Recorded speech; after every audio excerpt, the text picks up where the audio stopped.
You're tuned into Recovery TV, the voice of hope, with your host, John J. Tassoni Jr. Discussions and information on addiction and mental health issues. Now, here's John and today's guest.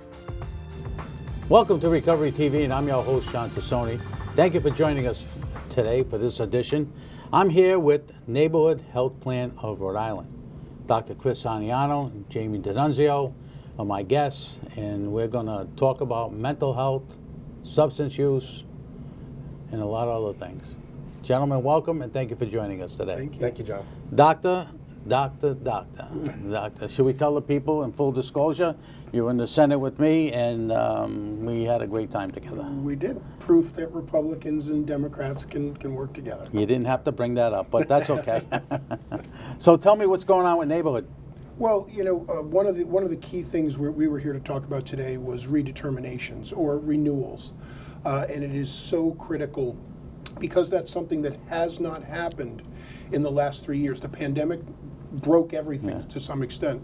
So many Medicaid recipients in the state, and not every, all Medicaid recipients in the state, are going to have to renew their Medicaid eligibility. So it's very important. We've been really talking about this for months now, and on April 1st, that whole process restarted. Yeah. And Jamie, you are now the head of behavioral health within Neighborhood. Yes.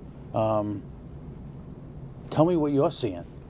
You're probably seeing the same thing I'm seeing, but tell me what you're seeing in behavioral health in Rhode Island. Well, I think for one thing, I just want to share with folks that Neighborhood, over the 4 or 5 years that I've been there, has really embraced behavioral health. In fact, we have a new chief medical officer coming in that is a psychiatrist. Oh, nice. We've invested quite a bit in our provider community and in our internal resources to ensure that we're able to meet our members' behavioral health needs. We're very much a collaborative organization. We're a provider-built organization. We were founded by providers, and our green heart is in that culture of care that providers bring to the community, and I think we're very proud of the work that we've been doing in the behavioral health space and in the substance use disorder space, and we will continue to do.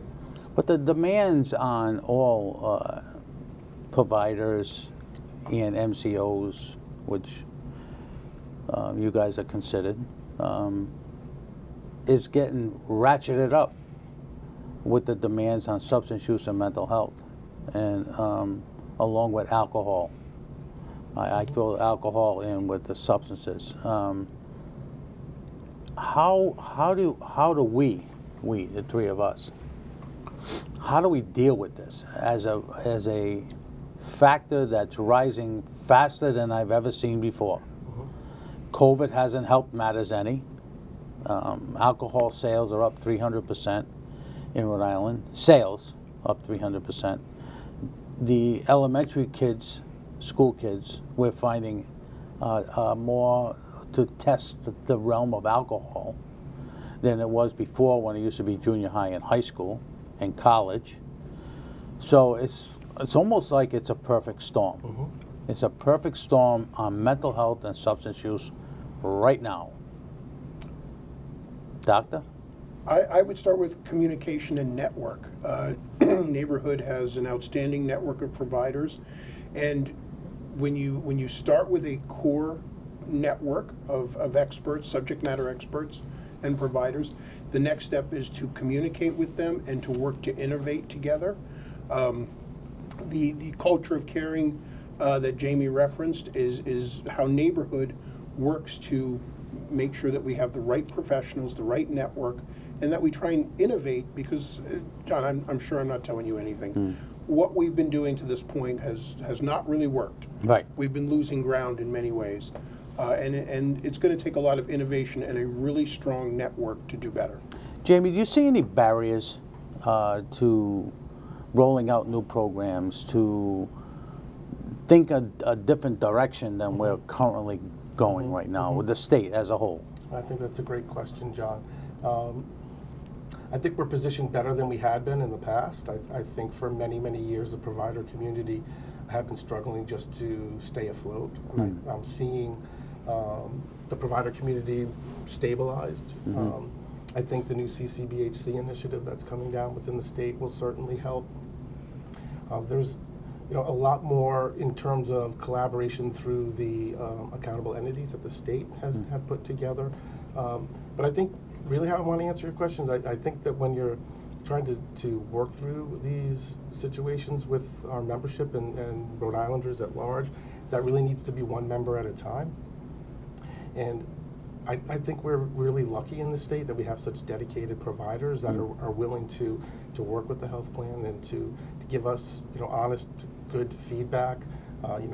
We are looking to invest in evidence-based practices going forward so that we're delivering the best care and getting the best outcomes we can for our membership. We've partnered with a number of providers, like, for example, we work very closely with the emergency room doctors and those folks that are coming in with primary alcohol diagnoses. We, in real time, will go out to the emergency room and we will see those members and we will offer them help and try to assist them in any way we can and meet them where they're at. Wow. Inducting people with Vivitrol as well in the emergency rooms or other. We follow up on everybody who comes in with an opioid diagnosis into the ED. I mean, what we'd really like to do is to catch it closer when people are, potentially getting pain treatments and help educate them around alternatives, non-opioid alternatives to pain management and things of that nature. One of the groups that I work closely with now is the pain group. And it seems to be that because the docs are afraid to prescribe opioids, the pendulum has gone too far to the left. And it's got to be brought back into the middle by the Department of Health and others. And we have to have a strategic plan to this, because we don't have a strategic plan. Everything is run by the seat of our pants. And we should put all the people in the room and say, listen, how can we get this fixed? We have people that are overdosing that are not even numbered, I'll use that word, as an overdose because they're under doctor's care. People with cancer, people with debilitating pain diseases. They're going to the street now because the docs can only write so many scripts. If not, the DEA comes in and we got a problem with the doc. So we got to bring the pendulum back. And I had this discussion with the Department of Health a few weeks ago. I said, we got to bring it back to the middle. I saw my own father die with no pain medication because both doctors were afraid in the hospital to give him medication. And that's concerning. That's concerning because let me tell you something, as we sit here today, I wouldn't want to die like my father died. You know what I'm saying? It's just, we've lost touch with pain.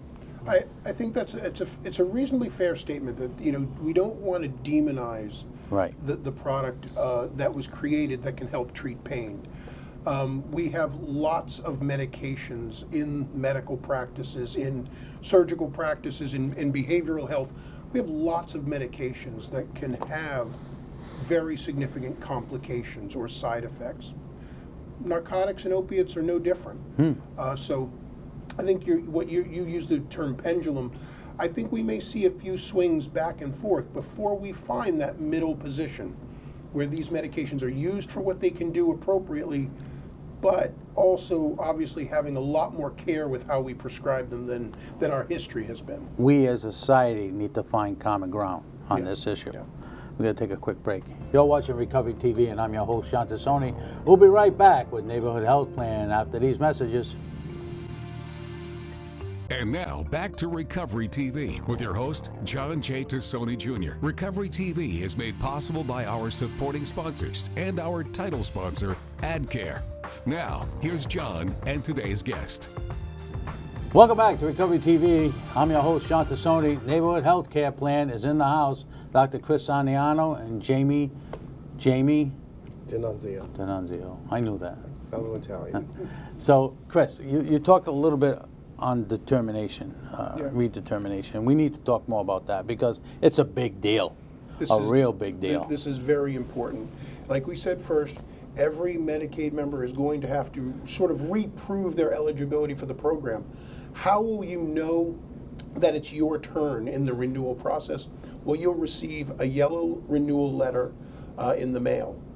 So what do you do until that time you get that yellow letter? Right now, the most important thing to do is update your information.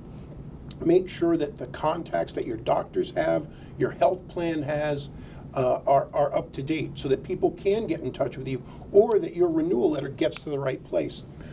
As we've said, Neighborhood wants to be there for all our members. I know your team's going to have some numbers up on the screen.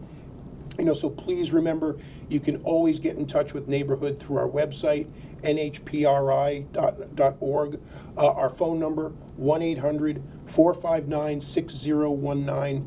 And of course, there are a couple of other contacts in the state. If you've got questions, healthyroad.ri.gov, a website obviously through the state, and Health Source Rhode Island.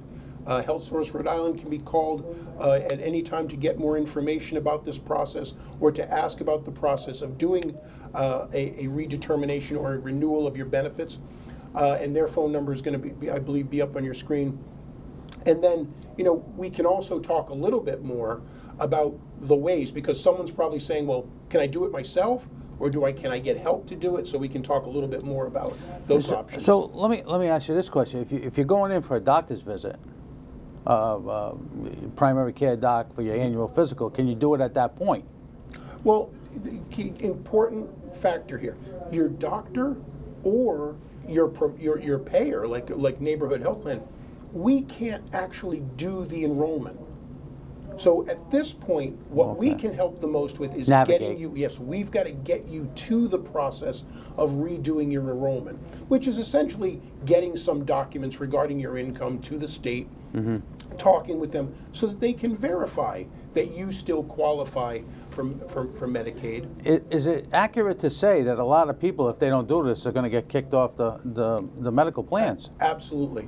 And we do want to keep in mind that the reason a state would do this every year, again, we would do this every year. This is a natural process that would happen in every state. It hasn't happened the last few years because of the pandemic. Right. So now if you're out there and you're receiving Medicaid benefits and health care, you have to say to yourself, well, no, I haven't done that in 3 years. Now I have to go back and do it.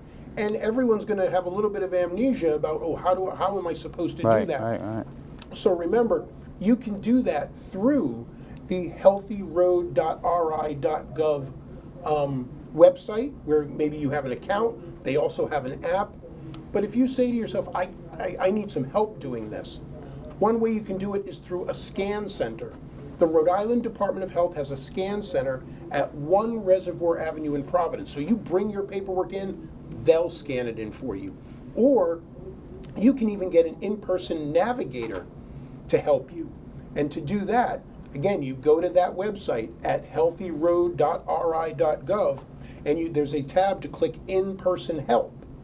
And then you can get a navigator who is an objective, unbiased person who can help with health care, who will help you through that process. But the key right now, you got to do it. Update your information so that yellow letter gets to you when it needs to, and be prepared to act quickly when that letter gets to you. That's most important. And one additional important piece, I think it's been structured well in our state, that any household that has children will not be getting their renewal before January of 2024. So at least you've got a little bit more time if you're a household with children in it. Anyone else, their process could have already started April 1st, so those letters will be going out, and we want everyone to be prepared. I suppose now you bring up a good point. You're not scheduled to go to 2024. John Tassoni's not scheduled to go to 2024. But John Tassoni's got some free time next week. Can John Tassoni go there and do his paperwork? Absolutely. The scan center through the Rhode Island Department of Health, getting a navigator, or if you have an account already for your Medicaid benefits, or you're using the app, absolutely. So you don't have to wait for the letter. If you want to do it, do it. We would encourage people to at least get in touch with these organizations to make sure you're ready. Jamie, on your side of behavioral health, what happens if these folks are not paying attention to something like this. You could lose your medication, you could lose your Correct. your doc, you can lose a number of different things. Correct. So now's the time. Now's the time. It is. I mean, I would encourage members to always keep their information updated in the system so the state can get in touch with them if they need to. But you know, we've also been trying to message to the provider community to partner with the provider community again on this, because the providers will end up having patients coming in that have lost their coverage and still need treatment. And I know many of those providers will continue to see those patients without getting reimbursement. Yeah, and that was one of the things too of many of my providers over the years, past couple of years, uncompensated care. You know, that alone is like through the roof for these folks. I mean, the hospitals get the uncompensated care through the General Assembly and the budget. The providers don't. That's correct. They don't know. And the last thing you want is this does have the potential to hurt our members, but also our providers. Our members could find themselves, if this isn't taken care of appropriately, we could have a member at a pharmacy not being able to get a prescription because they're no longer covered by Medicaid if this isn't taken care of. But also, imagine if you're a provider who has seen a member, provided care, and when you go to submit for your payment, you find out that person is no longer covered by Medicaid. So both our members and our providers are so important to neighborhood health plan, and this is our part of trying to make sure they all know to get this taken care of. Yeah, and I think too, a lot of people don't realize that happens a lot. People don't pay attention, or they move and they don't get their mail and it's not forwarded to them, and they go to the doctor's office and next thing you know, ba-boom, no coverage. And John, you know neighborhoods' history and our mission, our values. We serve the most at-risk members in the state. So the challenges surrounding social determinants of health. Some of our members may have moved 2 or 3 times in the course of the last 3 years. And it's not something in the forefront of anyone's mind, and we haven't done it for 3 years. So that's all setting us up potentially for a problem. And you'd reference numbers. We could see tens of thousands of people no longer on the Medicaid rolls. Some may be for legitimate reasons, that they've gotten other health care, they're getting health care through an employer now, but many will be people who weren't intending this, and we're going to do everything we can to prevent a problem. All right, we're going to take another quick break. You're watching Recovery TV, and I'm your host, John Tassoni, here with the Neighborhood Group, Dr. Aniano and Jamie D'Annunzio. We'll be right back after this. And now, back to Recovery TV with your host, John J. Tassoni Jr. Recovery TV is made possible by our supporting sponsors and our title sponsor, AdCare. Now, here's John and today's guest. Welcome back to Recovery TV, and I'm your host, John Tassoni. Neighborhood Health is in the house today. Mr. Jamie D'Annunzio and Dr. Chris Aniano. So, Jamie, I want to talk to you about if you see something, say something. If you need help, you got to make the call. 100%, John. Thank you.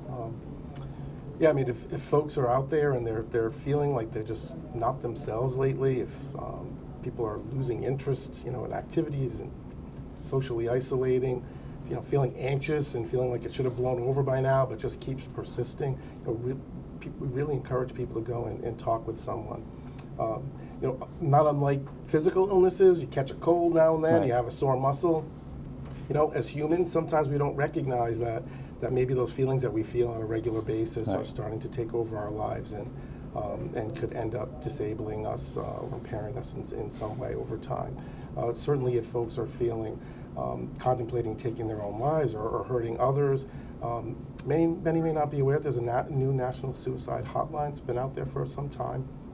The number is 988, and that will get you a local response. So folks don't have to learn their different phone numbers and other organizations that support folks in those times of need. So folks can just call 988 and get some help. Thank you so much, both of you, for joining me today. Love to have you come back on. You've been watching Recovery TV, and I'm your host, John Tassoni, with Neighborhood Health Plan of Rhode Island. We'll see you next week.